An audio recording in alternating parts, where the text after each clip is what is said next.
Good evening. You're listening live to the Xtreme Movie Show emergency Thanksgiving broadcast going on tonight. I'm your host, Rob. Tonight I have with me from the great Midwest farm country, if you will, which is very apropos for tonight's discussion. I have RDV with me, and we are discussing a Charlie Brown Thanksgiving.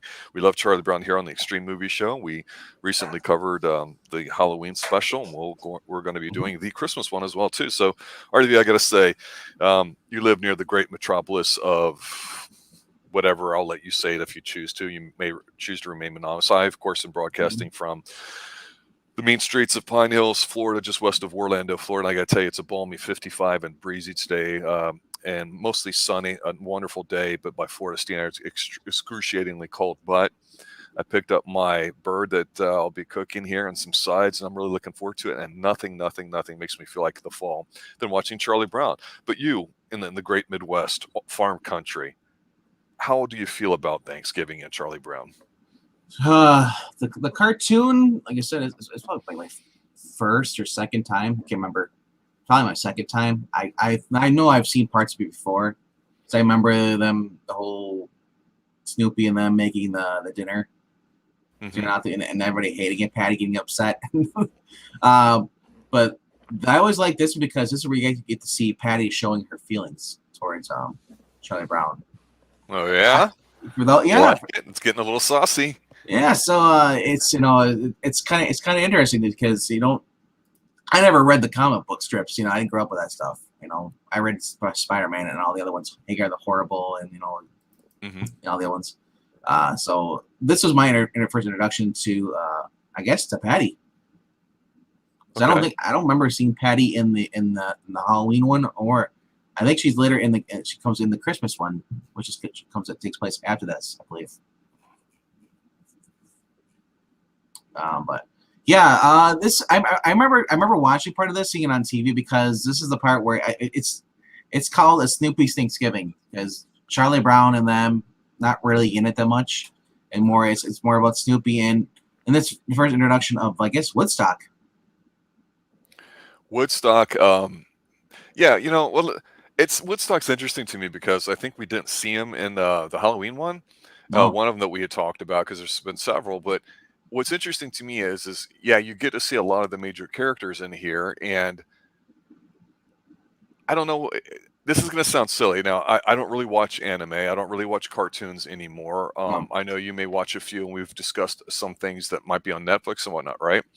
And, Yep. Animation definitely has a market that's viable today, and always has been too. And I've always loved the Charlie Brown one.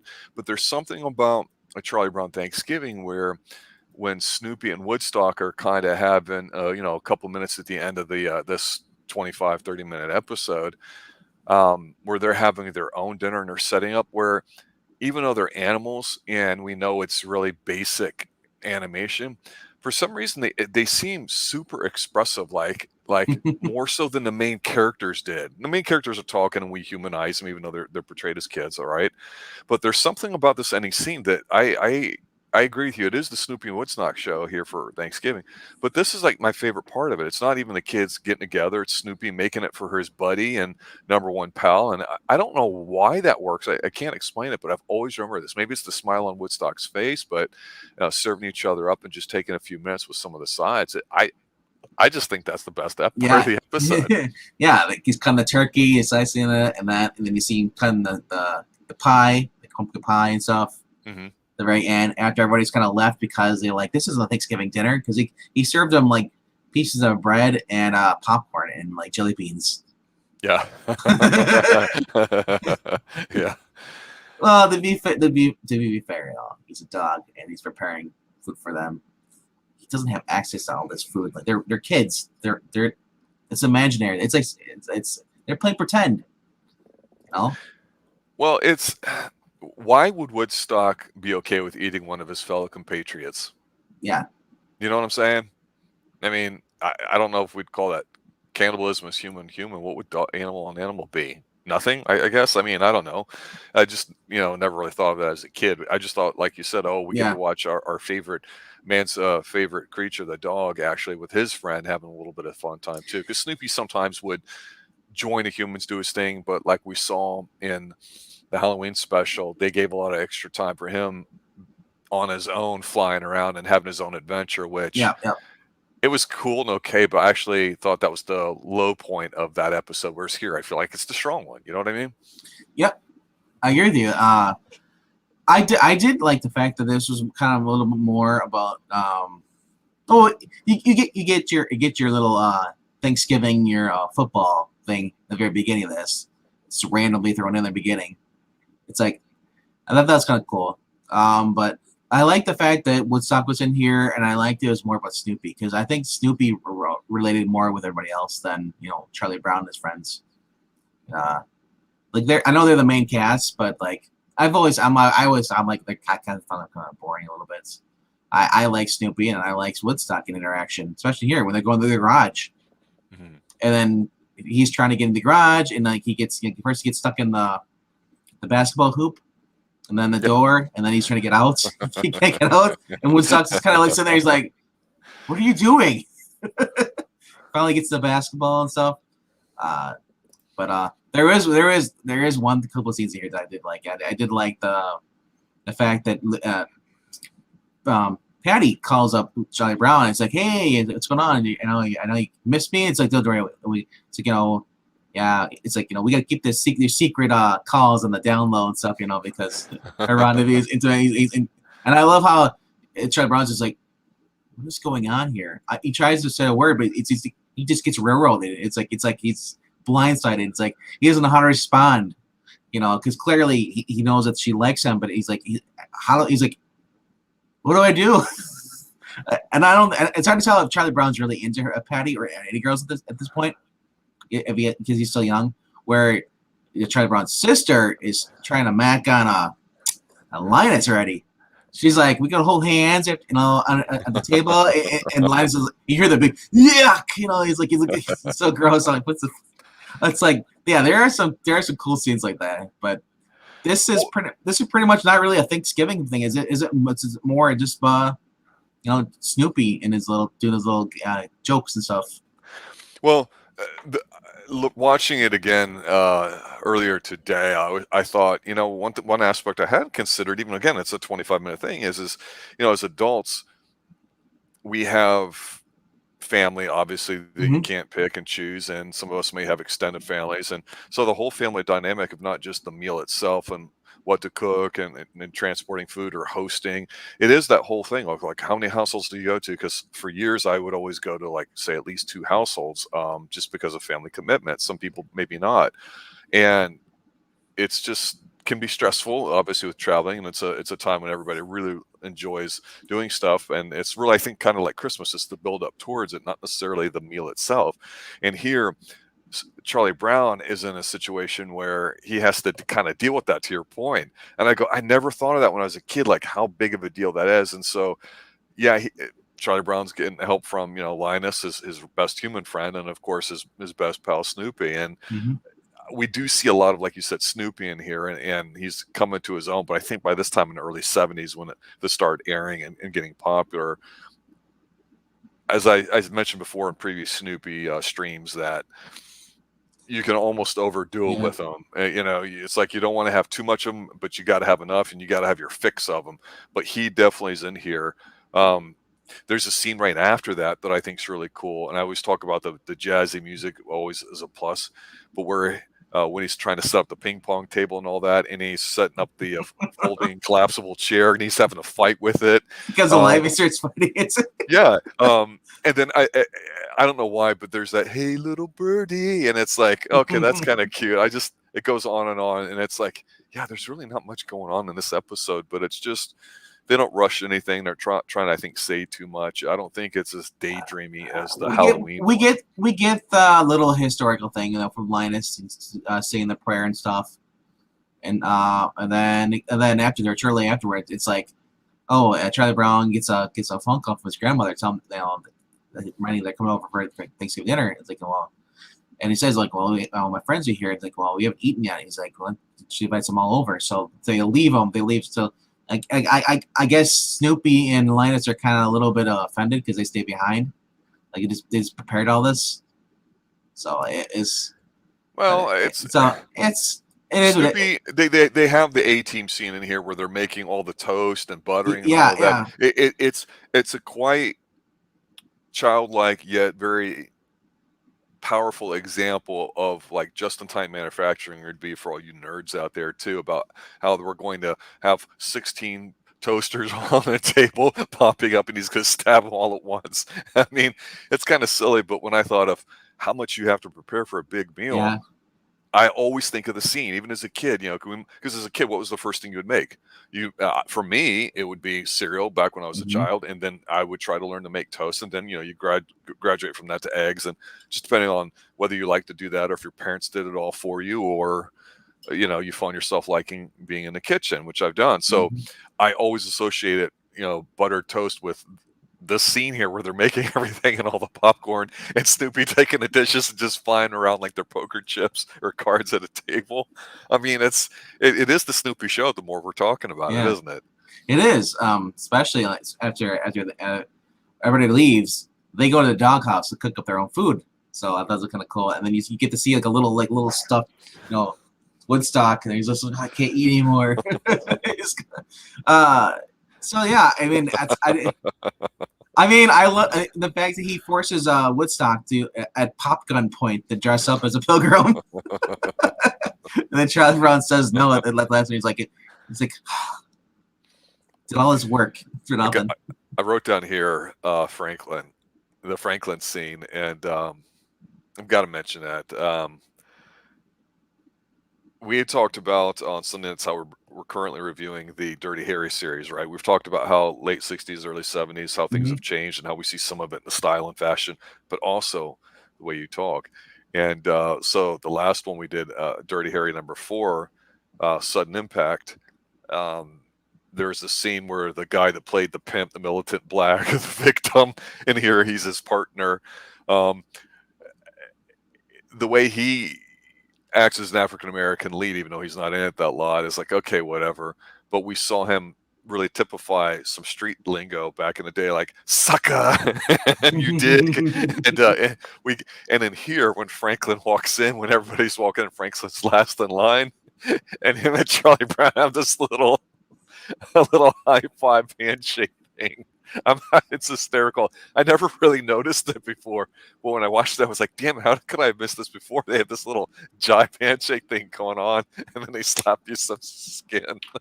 Because yeah, I know that even Charlie Brown tries to get canceled these days because of certain things, like with Franklin and the Yeah, way some of the females are portrayed and all this stuff, and it's ridiculous to me. But you know, Franklin's a part of the group as well as Pinkpen and others that aren't, like to your point, major characters. And in here, even though we see a lot of them yep. that we do know, they're not on here a lot. So I just, for people to look for something like that, or it's just, I think by now it's like, wow, why watch it then? You know what I mean?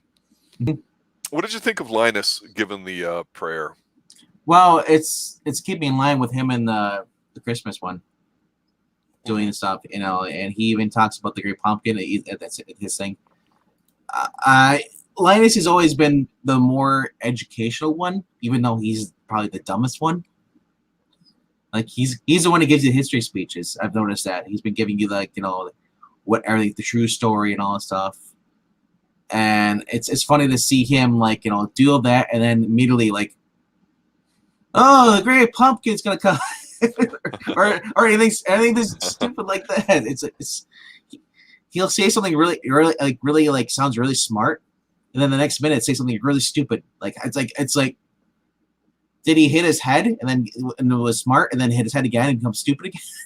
it's it's just funny that they chose his character. It's like Charlie Brown is pretty much there to be like the serious guy he's trying to get everything together, but like, you know, but he can never. He's always having issues. He's always stressed out. He's the character. That's what his character is. He's the neurotic one. Yeah. After all, he sucks his stomach, carries the blanket. That's Linus, yeah. But Charlie Brown is supposed to be like is almost similar in the same way, but it's they got Lucy who she's a know-it-all, but doesn't really know everything. She's just there to pick on Charlie Brown. You know, Yeah, bust his balls. That's what she is. Yeah. She's a ball breaker. She likes him. That's her character. She likes Charlie Brown. That's why she harasses him. Well, And you see that in the later movies, so that her and Patty kind of like butt heads a little bit.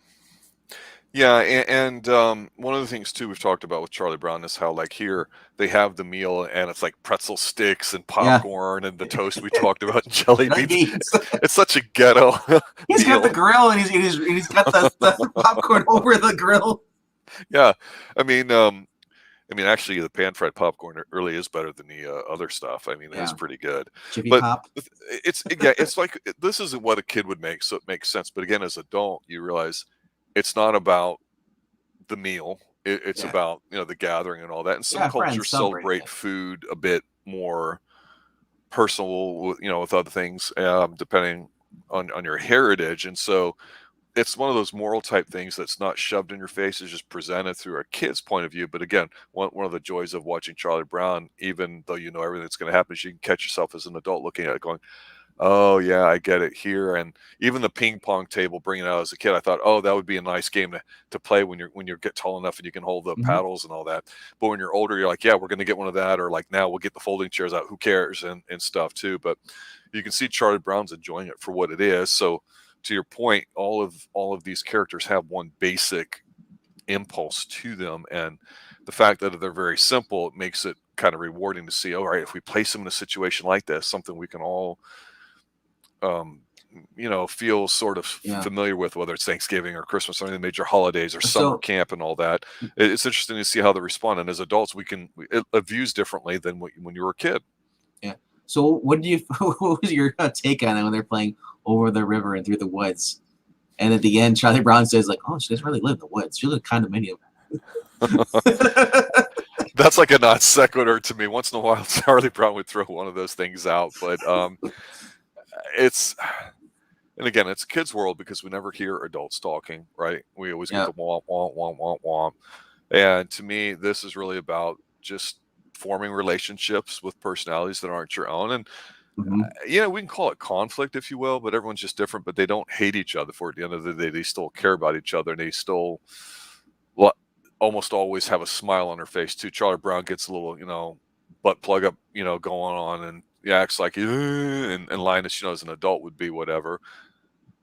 But they do care for each other, and it is nice. So it's very wholesome, and it's very rare that we really talk those kinds of things here on the Extreme Movie Show, because we like extreme stuff, and this is extremely cute and extremely nice, and I'm extremely fond of it, and I'm really glad we just spent a few minutes talking about it, because to me it's a tradition for Thanksgiving is you got to watch this. You just have to. For those who are wondering where you can watch this, you can watch it on through Apple. Apple has pretty much all the content. You can watch it through Apple TV. Or right now Walmart. Walmart has the collection out. I've also seen the Christmas movie floating around too, but separate by itself on DVD. Yep. So they've been super popular that way, and that's why they've individually done them. Now, on Apple TV, which I have, it's on there, and a lot of Charlie Brown things are there too. I don't know if with your Prime or someone's going to get it here in the United States. Netflix usually doesn't. So, but it's just what's happening now with all this IP that's floating out there. Is you got to find out who hosts it and then go see it there, or maybe you've got your own copy of it too. It does suck that it's not. It sucks that they're not playing on TV, because that was the thing. Your kids can watch this, the parade, and watch the parade in the morning, and then you can watch this, Garfield, when they're also out the Thanksgiving stuff, and then but now you can't. Yeah, you have to make it rather than now kids are forced to spend watching football with the dad. Yeah. For all you WFT fans out there, just remember the Colt McCoy Dallas Killer game a few years ago where they won on Thanksgiving Day. That was one of the best Thanksgivings I had in years. For all the right reasons, that was just one part of it too. But yeah, I mean, there you go. I can just see you with a plate eating a turkey. Well, we eat at noon usually. Oh, you do? Okay. Yes, we do. So we're usually home in the early afternoon, and boom, it's on. We go later around like 4 o'clock, eating 4 or 5. Not us. So but I'm only going to one side. for turkey dinner, let's exchange our turkey dinners, and then we'll call it a night. We're having turkey, stuffing, of course, sweet potato, homemade pumpkin pie, I think we're gonna have a green bean casserole, which I never eat, but somebody else is My bringing that. brother-in-law makes green bean casserole, and I still haven't tried it. I see it. I see it all the time. The first time I saw it, I was like, "What are you making here?" So it's like, it almost looks like mac and cheese with the green beans thrown in it. Yeah, you get some mac and cheese down. Oh, don't get me started. Turkey mac and cheese. Oh, we could make that with leftovers.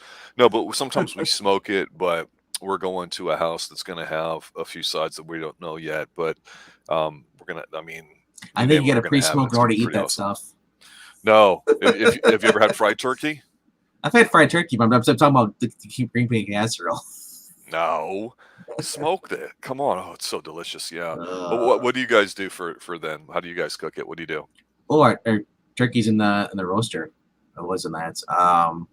The stuffing's inside it and all. You have your side dishes. You have your frozen peas or butter peas. Your dinner rolls. Oh, you have peas and rolls. Okay. Yeah.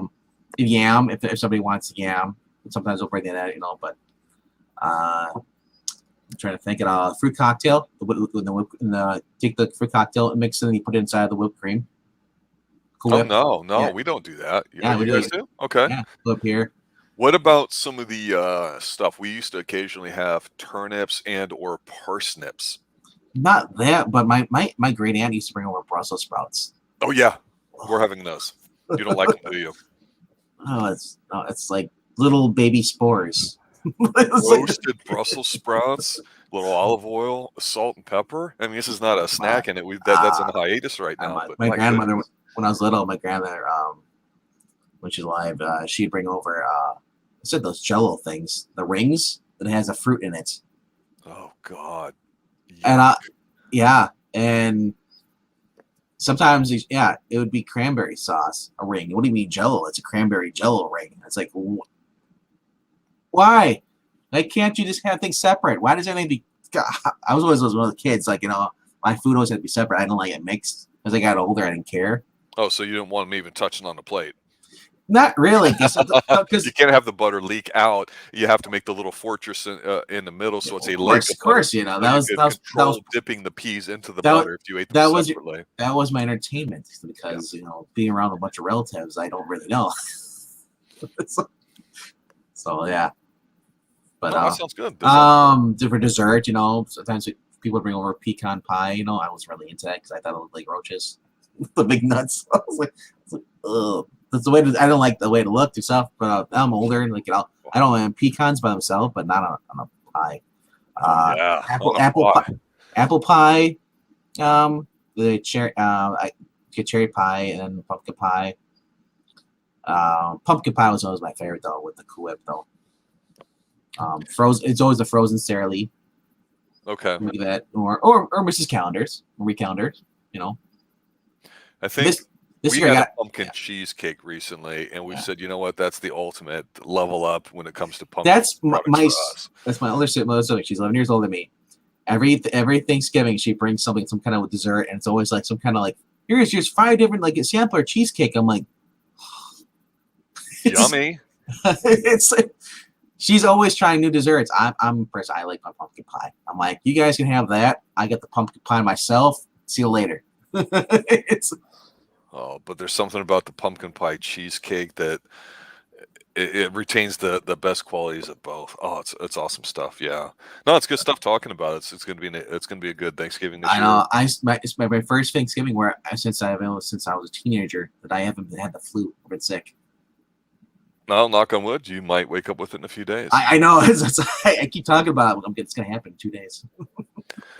All right, there you have it, ladies and gentlemen. Charlie Brown Thanksgiving emergency stream just to talk about it. Give thanks for being a part of the Xtreme Movie Show. That's one thing I'm definitely thankful for, as well as a lot of other things as well. I don't need to share that with y'all because I'm thankful for all the recent subs, man, and the views and the likes. So.